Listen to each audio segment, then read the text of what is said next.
ആവേശത്തിന് നേതാക്കന്മാരുടെ ആഹ്വാനം കേട്ട് ചാടി ഇറങ്ങിയവർ ജയിലിൽ കിടന്ന് കരഞ്ഞ് നിലവിളിക്കുന്നു. അഴിക്കുള്ളിലായവരെ തിരിഞ്ഞു നോക്കാതെ നേതാക്കന്മാർ തടിതപ്പി. പറഞ്ഞു വരുന്നത് എൻഫോഴ്സ്മെന്റ് ഡയറക്ടറേറ്റ് ഉദ്യോഗസ്ഥരെ ആക്രമിച്ച CPMകാരുടെ കാര്യമാണ്. കളി കാര്യമായെന്ന് ഇപ്പോഴാണ് കമ്മിക്കൂട്ടത്തിന് ബോധ്യപ്പെട്ടത്. എല്ലാം വീണമോൾക്ക് വേണ്ടിയാണല്ലോ എന്നോർത്ത് സമാധാനിക്കുക. ED ആക്രമണത്തിന് മുഷ്ടി ചുരുട്ടി ആഹ്വാനം കൊടുത്ത വീണമോളുടെ അച്ഛനോ ഭർത്താവിനെതിരെയോ കേസില്ല. അന്തം കമ്മികളിൽ കുറച്ചെണ്ണം അകത്ത് കിടന്ന് രക്ഷിക്കണേ എന്ന് കൈകൂപ്പുന്നു.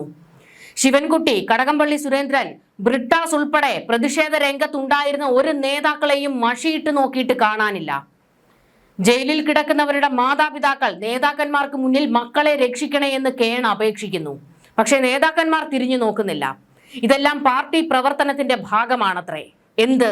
വീണ വിജയനെ ED ചോദ്യം ചെയ്യാൻ വരുമ്പോൾ പാർട്ടി പ്രവർത്തകരെ തെരുവിലേക്ക് ഇറക്കി വിട്ട് കലാപം ഉണ്ടാക്കുന്നതോ? ഇതാണോ പാർട്ടി പ്രവർത്തനം? ആ വീടുകളിലെ അവസ്ഥ പരിതാപകരമാണ്. അകത്ത് കിടക്കുന്നവന്മാർ ജോലിക്ക് പോയാലേ അടുപ്പ് പുകയൂ. കനലൊരു തരി എന്ന് വീമ്പിളക്കുന്നവന്മാർ ആ കുടുംബങ്ങളിലെ അടുപ്പ് പുകയുന്നുണ്ടോ എന്ന് പോലും അന്വേഷിക്കുന്നില്ല. ആ കുടുംബങ്ങളിലേക്ക് ഒറ്റ നേതാക്കൾ തിരിഞ്ഞു നോക്കുന്നില്ല. EDയുടെ ഭാഗത്ത് നിന്ന് ഒരു ദാക്ഷിണ്യവും പ്രതീക്ഷിക്കേണ്ട. അവർക്ക് നേരെ നടന്ന ആക്രമണം വലിയ നാണക്കേടായിരിക്കുകയാണ് കേന്ദ്രത്തിന്. മാത്രമല്ല, ഡൽഹിയിലെ ED ഓഫീസിൽ നിന്ന് കൊച്ചി ED ഓഫീസിലേക്ക് പോയിരിക്കുന്ന നിർദ്ദേശം പിന്നിൽ ആരൊക്കെയാണെങ്കിലും എത്ര വമ്പന്മാരായാലും നടപടി എടുത്തിരിക്കണമെന്നാണ്. അതായത് ആക്രമണത്തിന് ഗൂഢാലോചന നടത്തിയവർ ആരൊക്കെയാണ്, അതിന് ആഹ്വാനം മുഴക്കിയവർ ആരൊക്കെയാണ്, അവരിലേക്കും അന്വേഷണം എത്തണമെന്ന്. നേതാക്കന്മാരിലേക്ക് അന്വേഷണം പോകണമെന്നാണ് ED വ്യക്തമാക്കുന്നത്. അതിന്റെ മുന്നോടിയാണ് ആക്രമണത്തിൽ പ്രവർത്തകർക്ക് മാത്രമല്ല നേതാക്കൾക്കും പങ്കുണ്ടെന്ന് ED ഇപ്പോൾ വ്യക്തമാക്കിയിരിക്കുന്നത്. അവരിലേക്കും അന്വേഷണം വേണമെന്ന EDയുടെ നിർദ്ദേശം സംസ്ഥാന സർക്കാരിന് അനുസരിച്ചേ മതിയാകൂ. ശിവൻകുട്ടിയും കൂട്ടരും ഉൾപ്പെടെ ഇപ്പോൾ കുടുങ്ങുമെന്നാണ് സൂചനകൾ. ഇപ്പോൾ അകത്ത് കിടക്കുന്നവന്മാരെ തൂക്കി തീഹാറിലിടുമെന്ന് വരെ കേൾക്കുന്നു. UAPA ചുമത്തപ്പെട്ടാൽ ഉറപ്പായും തീഹാർ തന്നെയാണ്. പിന്നെ ആയ കാലത്ത് ഇവരൊന്നും നിവർന്നു നിൽക്കില്ല, പുറം ലോകം കാണില്ല. ചുരുക്കി പറഞ്ഞാൽ വിജയന്റെ മോളെ രക്ഷിക്കാൻ പോയിട്ട് സ്വന്തം അണ്ണാക്കിൽ തന്നെ കമ്മികൾ മണ്ണ് വാരിയിട്ടു. ED ഉദ്യോഗസ്ഥർക്ക് നേരെ ആക്രമണം നടന്നത് തടയാൻ ശ്രമിച്ച പോലീസിനെ ആക്രമിച്ച കേസിൽ SFI തിരുവനന്തപുരം ജില്ലാ പ്രസിഡന്റിന്റെ ജാമ്യാപേക്ഷ കോടതി ഇപ്പോൾ തള്ളിയിരിക്കുകയാണ്. വിജയ് വിമലിന്റെ ജാമ്യാപേക്ഷയാണ് കോടതി തള്ളിയത്. പ്രാഥമിക ഘട്ടത്തിൽ തന്നെ ഇത്തരം കുറ്റങ്ങൾക്ക് ജാമ്യം അനുവദിച്ചാൽ അത് സമൂഹത്തിൽ തെറ്റായ സന്ദേശം നൽകുമെന്നും വിദ്യാർത്ഥികൾക്ക് സമാനമായ പ്രവർത്തികൾ ചെയ്യാൻ ഉത്സാഹമുണ്ടാകുമെന്നും ഉത്തരവിൽ പറയുന്നു. തിരുവനന്തപുരം ജുഡീഷ്യൽ 1ാം ക്ലാസ് മജിസ്ട്രേറ്റ് കോടതിയാണ് കേസ് പരിഗണിക്കുന്നത്. വിജയ് വിമൽ സംഘർഷത്തിൽ ഉണ്ടായിട്ടില്ല എന്നായിരുന്നു പ്രതിഭാഗം വാദിച്ചത്. എന്നാൽ ഇയാൾ സംഘർഷ മേഖലയിൽ ഉണ്ടായിരുന്നുവെന്നും ഇതിന് തെളിവുണ്ടെന്നും പ്രോസിക്യൂഷൻ മറുപടി നൽകി. ED ഉദ്യോഗസ്ഥരെ ആക്രമിക്കുന്നത് തടയാൻ ശ്രമിച്ച പോലീസ് ഉദ്യോഗസ്ഥരെ ആക്രമിച്ച് പരിക്കേൽപ്പിക്കുകയും ഒഫീഷ്യൽ ഡ്യൂട്ടി തടസ്സപ്പെടുത്തുകയും ചെയ്തു എന്നതാണ് കേസ്. പ്രതിപക്ഷ നേതാവ് പിണറായി വിജയന്റെ വീട്ടിൽ റെയ്ഡ് നടത്തി മടങ്ങിയ ED ഉദ്യോഗസ്ഥരെ ആക്രമിച്ച സമയം അത് തടയാൻ ശ്രമിച്ച പോലീസ് ഉദ്യോഗസ്ഥരെ ആക്രമിച്ചതിന് പ്രതി ഇപ്പോൾ റിമാൻഡിൽ കഴിയുകയാണ്. നേരത്തെ അന്വേഷണ ഏജൻസികൾക്ക് നേരെ ഉണ്ടായ ആക്രമണം ഗൗരവമുള്ളതാണെന്ന നിരീക്ഷണത്തോടെ കേസിൽ ഉൾപ്പെട്ട എല്ലാ CPM പ്രവർത്തകരുടെയും ജാമ്യാപേക്ഷ കോടതി തള്ളിയിരുന്നു. ഇതിന് പിന്നാലെയാണ് ഇപ്പോൾ ജില്ലാ പ്രസിഡന്റിന്റെ ജാമ്യാപേക്ഷയും തള്ളിയിരിക്കുന്നത്.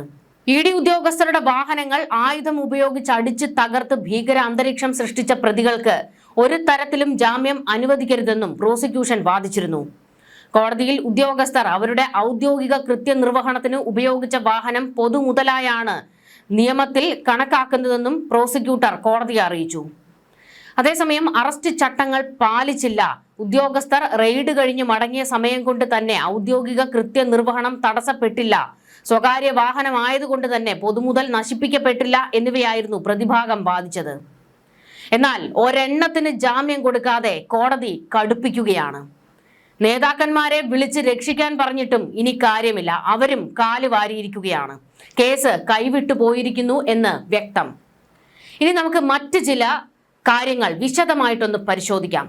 ഇപ്പോഴും പിണറായി വിജയനെ വേട്ടയാടാൻ വന്നതുകൊണ്ടാണ് ഞങ്ങൾ പ്രവർത്തകർ ഇറങ്ങിയത് എന്ന് മുറവിളി കൂട്ടുന്ന ഒരു കൂട്ടം അന്തം കമ്മികളുണ്ട്. അവർക്ക് ഈ പറയുന്നത് മനസ്സിലാകുമോ എന്നറിയില്ല. എങ്കിലും ഒരിക്കൽ കൂടി പറയുകയാണ്. ഈ പറയുന്നത് കേട്ടിട്ടെങ്കിലും ബോധം വെക്കുമോ എന്നറിയില്ല. കാരണം ഇനിയും വീണ വിജയനെ ചോദ്യം ചെയ്യുന്നതിന് വേണ്ടി ED വിളിപ്പിക്കും, അല്ലെങ്കിൽ ED വരാനും സാധ്യതയുണ്ട്. അപ്പോഴും ഈ പറയുന്ന കല്ലും കട്ടയും കമ്പും ഒക്കെ കൊണ്ട് അന്വേഷണ സംഘത്തെ ആക്രമിക്കാൻ ചെന്നാൽ വരാൻ പോകുന്നത് വലിയ ഭവിഷ്യത്തായിരിക്കും. ആയ കാലത്ത് ജയിലിൽ നിന്ന് പുറത്തേക്ക് ഇറങ്ങില്ല. അതിനുള്ള വകുപ്പ് ഇപ്പോൾ ഉള്ളവന്മാർ തന്നെ ഉണ്ടാക്കി വെച്ചിട്ടുണ്ട്. ഇപ്പോൾ അകത്ത് കിടക്കുന്നവന്മാരുടെ അവസ്ഥ കണ്ടല്ലോ. നേതാക്കന്മാർ പോലും തിരിഞ്ഞു നോക്കാതെ അകത്ത് കിടക്കുന്ന അവസ്ഥ, അതെങ്കിലും കണ്ട് ബോധ്യപ്പെടുക. ഇനി നമുക്ക് ഈ വിഷയത്തിന്റെ ഏറ്റവും പ്രധാനപ്പെട്ട ചില കാര്യങ്ങളിലേക്ക് കൂടി കടക്കാം. പാർട്ടിക്ക് വേണ്ടി മരിക്കുമെന്ന് പറയുമ്പോൾ പാർട്ടി ആരാണ്? എന്താണ് പാർട്ടി? നേതാക്കളാണോ പാർട്ടി?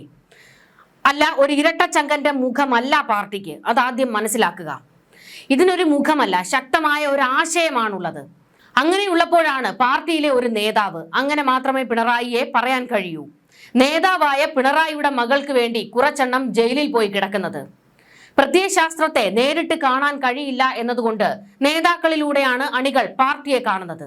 അപ്പോഴും ഒന്നോർക്കുക, നേതാക്കളല്ല, പ്രസ്ഥാനമാണ് വലുത്. അതിന്റെ ആശയങ്ങളും നിലപാടുകളും നേതാക്കൾ അടിയറവ് വെച്ചാൽ അത് ചോദ്യം ചെയ്യുക. ഇതിപ്പോൾ പിണറായിയാണ് പാർട്ടി എന്ന് വരുത്തി തീർത്തത് കൊണ്ടാണ് തായ്ക്കണ്ടിയിൽ കുടുംബക്കാർക്ക് വേണ്ടി പ്രവർത്തകർ ചാവേറുകളാകുന്നത്. പിണറായി വിജയന്റെ ഇരട്ടത്താപ്പ് പ്രവർത്തകരും നേതാക്കളും മനസ്സിലാക്കണമായിരുന്നു. റെയ്ഡ് കഴിഞ്ഞ് മാധ്യമങ്ങൾക്ക് മുന്നിലേക്ക് വന്ന പിണറായി പറഞ്ഞത് മകളിലൂടെ എന്നിലൂടെ പാർട്ടിയെ വേട്ടയാടുന്നു എന്നായിരുന്നു. പാർട്ടി ഒപ്പം നിന്ന് ചെറുക്കണമെന്നായിരുന്നു. ഈ ഡയലോഗ് അടിച്ച പിണറായി അതിനുശേഷം നടത്തിയ വാർത്താ സമ്മേളനത്തിൽ പറഞ്ഞ കാര്യമാണ് ഏറ്റവും പ്രധാനപ്പെട്ടത്. റെയ്ഡിന്റെ ഭാഗമായി ചോദ്യം ചെയ്തോ എന്ന മാധ്യമ പ്രവർത്തകരുടെ ചോദ്യത്തിന് പിണറായി നൽകിയ മറുപടി, ഞാൻ അവിടെ ഉണ്ടായിരുന്നു, എന്നോടൊന്നും ചോദിച്ചില്ല, വീണയുടെ ഒരു അക്കൗണ്ട് ക്ലോസ് ചെയ്തിട്ടുണ്ട്. അതായത് ED വന്നത് വീണയെ ചോദ്യം ചെയ്യാൻ മാത്രമാണ്, പിണറായി വിജയനെ ചോദ്യം ചെയ്യാനല്ല.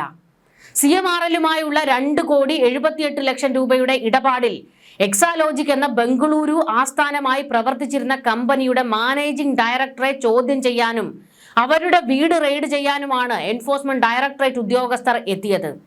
ആ വീട്ടിൽ പിണറായി വിജയൻ എന്ന അവരുടെ പിതാവും ഉണ്ടായിരുന്നു.